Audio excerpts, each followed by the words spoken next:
Good morning सिद्धि Hindi online classes में आपका स्वागत है। डूबत ऋण पर हम पहुंचे थे। डूबत ऋण अर्थात क्या? तो डूबत ऋण मतलब कि पैसे डूब जाना, बैड डेबिट। मतलब ये कौन सा? तो हमने किसी को उधार माल दिया हुआ है, बेचा है। हमने ग्राहक को उधार माल बेचा है, तो उस ग्राहक को हमने 1 महीने का समय दिया है।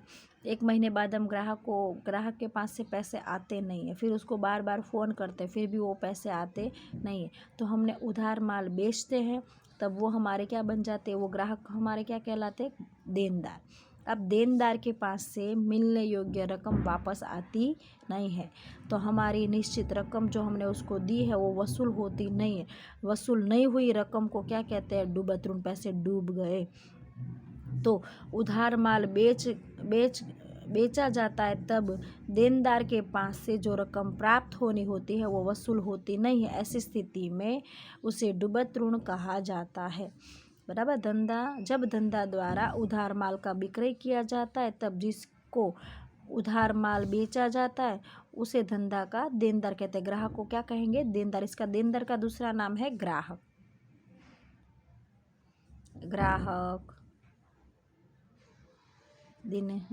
देनदार। इससे जुड़ी हुई है लेनी हुंडी। किससे जुड़ा हुआ है? उधार बिक्री से।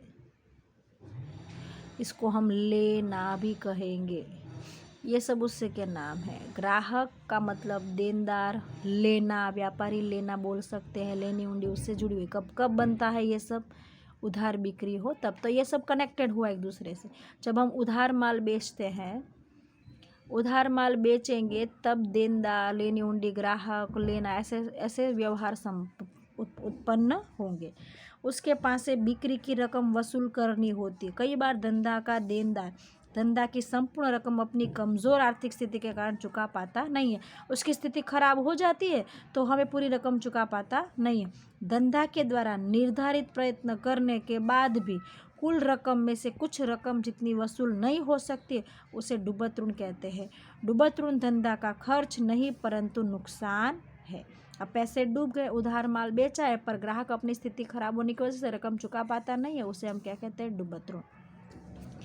साहूकार तो हमें मालूम है, जो ब्याज पर उधार पैसे देता है उसे हम क्या कहते हैं? साहूकार। व्यक्ति अपनी वित्तीय जवाबदारी नियमित रूप से चुकाता है, उसे संपत्ति और उसके दायित्व से अधिक हो, वह व्यक्ति हिसाबी पद्धति की भाषा में साहूकार कहलाता है। अब जिसके पास संपत्ति ज़्यादा हो और दायित्व कम हो, जिसकी संपत्ति उसके दायित्व कर्ज से ज़्यादा हो, संपत्ति अधिक हो दायित्व कम हो, ऐसी स्थिति में वो क्या कहलाता है? शाहूकार कहलाता है। वो अच्छी स्थिति वाला होता है, उसे क्या कहते हैं? शाहूकार है। दिवालिया। अब जिसकी स्थिति अच्छी है वो शाहूकार, जिसकी स्थिति खराब है वो क्या है? दिवालिया। जिसका दायित्व ज़्यादा होता है और संपत्ति, दायित्व मतलब क्या? कर्ज। तो जिसका दायित्व नियमित रूप से चुकाता नहीं है, उसे व्यक्ति को हिसाबी पद्धति की भाषा में दिवालिया कहते हैं। जब अदालत द्वारा व्यक्ति को दिवालिया घोषित न किया जाए तब तक उस व्यक्ति को दिवालिया कह सकते नहीं है। अदालत उसको घोषित करेगी तभी वो दिवालिया होगा, तब तक उसको हम कोई सामने से दिवालिया घोषित नहीं कर सकते। लेकिन जिसकी संपत्ति कम हो, कर्ज ज़्यादा हो, ऐसे व्यक्ति को क्या कहलाता है? दिवालिया। उधार और जमा। तो उधार जमा एक अकाउंट में नामा का नियम है। उधार और जमा दो पक्ष होते हैं, कुछ आता है और कुछ जाता है। तो एक चीज़ उधार होती है और एक चीज़ जमा होती है। हिसाबी पद्धति में पाया में 2 शब्द है। दोहरा प्रणालिका पद्धति। दोहरा प्रणाली का मतलब दो नोंद होती है। और खुद हम देखो, ये बॉल पेन पड़ी है, ठीक है। अब मैंने इसको खरीदा है, तो मेरे पास बॉल पेन आई। अब मैंने सामने वाले व्यक्ति से खरीदा तो उसके लिए क्या हुआ? बिक्री। और मेरे लिए क्या हुआ? खरीदी। अब 2 पक्ष हुए। मेरे पास बॉल पेन आई और मैंने क्या किया? पैसे चुकाए, पैसे गए, ठीक है। मेरे पास भी 2 चीज़ हुई। बॉल पेन आई, पैसा गया। और उसके पास भी दो चीज़ हुई। उसकी बॉल पेन गई और उसको पैसा मिला, ठीक है ना। तो हर व्यवहार की कितनी प्रविष्टि होती है? 2 एंट्री होती है, आना और जाना। तो प्रत्येक व्यवहार की दोहरी असर दी जाती है। कुछ चीज़ें उधार होती है और कुछ चीज़ें जमा। उधार जमा के सही से शुद्धिकरण पद्धति, सही और शुद्ध स्पष्टीकरण हम आगे देखेंगे। हिसाबी पद्धति में दो पक्षों का उपयोग किया जाता है, बाईं ओर, और हिसाबी पद्धति में उधार पक्ष कहा जाता है, दाईं ओर के पक्ष को जमा। इस तरह से दो पक्ष बना दिए जाते हैं यहाँ पर, विवरण रकम, विवरण रकम। तो इस पक्ष को उधार कहेंगे और इस पक्ष को जमा कहेंगे। इस तरह से दो पक्ष बना दिए जाते हैं। हिसाबी पद्धति में कोई खाता उधार करना मतलब उधार पक्ष में बाईं ओर लिखना, उधार बाजू लिखना, उसे कहते हैं उधार करना। अब मैं आपको एक उदाहरण के तौर पर बता दूं तो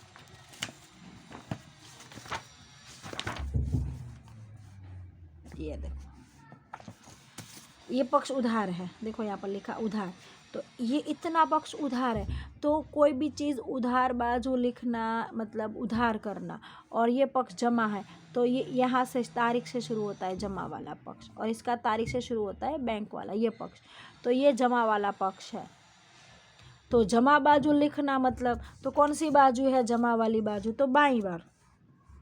तो कहाँ गया, हाँ, बाईं बाजू लिखना मतलब उधार करना, और दाईं बाजू लिखना मतलब जमा करना। ठीक है, तो कोई भी व्यवहार की उसके नियम के अनुसार प्रविष्टि होती है, नियम के अनुसार उसको उधार बाजू लिखा जाता है तो उसे कहते हैं उधार करना, नियम के अनुसार उसे जमा बाजू लिखा जाता है तो उसे कहते हैं जमा करना। खाता किसे कहते हैं, तो अभी आपने जो नमूना देखा उसे हम क्या कहते हैं, खाता। बराबर, आगे अलग अलग बहुत सारे खाते आपको देखने को मिलेंगे, रोज नाम चाहिए तो। ये सब खाता का प्रकार है, ये सब खाते हैं। दो पक्ष होते हैं खाते के अंदर। ठीक है, तो खाता धंधा के अमुक वस्तु या व्यक्ति संबंधित व्यवहार एक से अधिक प्रमाण में होते हो। यह व्यवहार उधार असर रखने वाला उधार पक्ष में हो सकता है, जमा असर करने वाला जमा पक्ष में लिखते हैं। जिस भी वस्तु या व्यक्ति संबंधित सभी व्यवहार को बही में एक स्थान पर लिखा जाए, उस व्यवहार का सारांश जान सके, उसे खाता कहते हैं। मतलब क्या कहना चाहते हैं, तो देखो मैं आपको बताती हूँ। ये खाता है, देखो, ठीक है, यहाँ पर रोकड़ के सभी व्यवहार एक बाजू लिखे गए, कुछ उधार और कुछ जमा। तो ये रोकड़ कुल कितनी है, तो 60,000 टोटल कर दिया हमने, कितनी है 60,000। फिर ये पूंजी का पूरा खाता है, अवध के नाम का देखो, ये माल, ये रोकड़ है संपत्ति का, ये पूंजी का, व्यक्ति का खाता बनाया जाता। और अवध के पास से कितने पैसे हैं, 5,000 टोटल। इस तरह से इस तरह से सबके खाते स्पष्ट बनाए, और एक ही स्थान पर है ना, एक ही चौपड़े में है। एक ही चौपड़े के माल, संपत्ति या व्यक्ति के खाते बनाकर उसकी रकम शेष ज्ञात की जाती है, उसे कहते हैं खाता। यहाँ पर तो अलग अलग ये सब खाते हैं, ये खातों के नमूने हैं। अब देखो, ये पूंजी का कुल कितना टोटल हुआ, 4,70,000। मकान का टोटल कितना हुआ, 4,20,000। फर्नीचर का टोटल कितना हुआ, 40,000। तो यहाँ से ले लिया सबको, यहाँ पर अलग अलग सबका। मकान का टोटल जान लिया, फर्नीचर टोटल खरीदी हमारे व्यवसाय में कुल कितनी खरीदी हुई है पूरे महीने में, 85,000। 31 जुलाई तक पूरे महीने में कितनी खरीदी हुई है, 85,000। बराबर, बिक्री कितनी हुई है पूरे महीने में हमारे व्यवसाय में, तो 1,20,000। तो इस तरह से सब एक ही स्थान पर, उधार या जमा पर एक ही चौपड़े में एक ही स्थान पर प्रविष्टि दी जाती है और उसकी रकम शेष ज्ञात की जाती है, उसे क्या कहते हैं, खाता। तो ये यहाँ आया। वस्तु के, व्यक्ति के अधिक व्यवहार होते हैं तब उसे उधार या जमा लिखना, जमा असर पाता है उसे जमा लिखते हैं, उधार असर पाता है उसे उधार। तो वस्तु व्यक्ति संबंधित व्यवहार हिसाबी बही में एक ही स्थान पर लिखे जाए तो व्यवहारों का सारांश जान सके, उसे खाता कहते। तो यहाँ पर उसकी परिभाषा हुई। पुष्पाबेन धंधा के ग्राहक हैं, उनके उधार विक्रय किया जाता है। मानो के वर्ष में 20 बार उधार विक्रय किया हुआ हो और उनके द्वारा हिसाबी निपटारा भी 20 बार किया जाता है। इस प्रकार पुष्पाबेन के साथ वर्ष में अलग अलग तारीख पर 20 गुना 2 40 व्यवहार हुए। ये सभी 40 के 40 व्यवहार एक ही स्थान पर लिखे जाते हैं, तब उनकी जानकारी प्राप्त हो सकती है।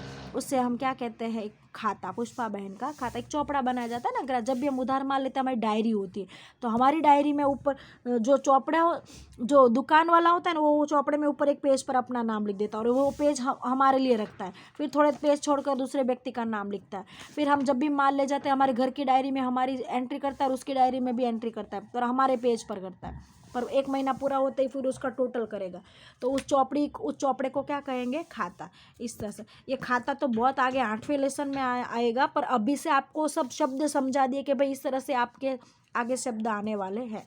हमने अभी देखा कि हिसाब करने की कितनी पद्धति है? 2 पद्धति, एक देशीनामा पद्धति है और एक दोहरा लेखा पद्धति। देशीनामा पद्धति का जन्म हमारे भारत में हुआ है, वो भारतीय पद्धति है। द्विलेखा पद्धति का जन्म यूरोप में हुआ है, वो यूरोपियन पद्धति है। देशीनामा पद्धति में एक ही प्रविष्टि होती थी, दोहरा लेखा प्रणाली में 2 प्रविष्टियां होती है। देशीनामा पद्धति हिसाब लिखने की यह पद्धति प्राचीन है। सामान्य रूप से एकांकी व्यापारी साझेदारी पीढ़ी इस पद्धति का उपयोग करते हैं। धीरे धीरे इस पद्धति का उपयोग घटता गया। इस पद्धति में हिसाब किसी रीति से लिखे जाते हैं। किस प्रकार हिसाबी बहिया रखी जाती है, इस संबंध में जानकारी आगे के प्रकरण में आपको दी जाएगी। दोहरा लेखा प्रणाली का जन्म के रूप में इतिहासकारों ने बताया कि इटली के गणित शास्त्री ल्यूका पेसियोली ने इसका जन्म किया है यूरोप में। दोहरा लेखा प्रणाली का संपूर्ण समझ हिसाबी पद्धति उधार जमा के नियम पर आधारित है। उधार जमा के नियम मुख्य रूप से 3 प्रकार के हैं, जिनकी जानकारी भी आपको आगे के लेसन में दी गई है। ये दोहरा लेखा प्रणाली के आधार स्तंभ है। इन नियम के आधार पर ही संपूर्ण समझ आपको मिलेगी और दोहरा लेखा प्रणाली का आप उपयोग कर पाओगे। तो नियम आपके लिए बहुत ज़रूरी है और नियम बहुत इजी है, सही और संपूर्ण समझ है। दोहरा लेखा प्रणाली में प्रत्येक व्यवहार कौन कौन सी बातों से उधार असर होगी, कौन सी बातों से जमा असर होगी, इसका समावेश भी नियम के अंदर किया गया, जो नियम आपको आगे समझाया जाएगा। बराबर है। बाकी ये आपके कोई काम का अभी नहीं है। तो यहाँ पर ये लेसन, पहला लेसन पूरा होता है। आपको परीक्षा में इस तरह से पारिभाषिक शब्द पूछे जाएंगे 1-1 मार्क्स के। तो ये पारिभाषिक शब्द बहुत ज़रूरी थे, जो मैंने आपको बताया। इसमें आपको हिसाबी पद्धति का लाभ है, उसके लक्षणों की चर्चा है, देशीनामा और क्या ये पारिभाषिक शब्द आपको सब कर लेने हैं। उसके मैंने उपयोगकर्ता कौन कौन है वो समझा है, वो हिसाबी पद्धति की मर्यादा, ये सब आपको सवाल कर लेने हैं, किताब में लिख लेने हैं, नोटबुक में लिख लेने हैं और उसको याद कर लेना है।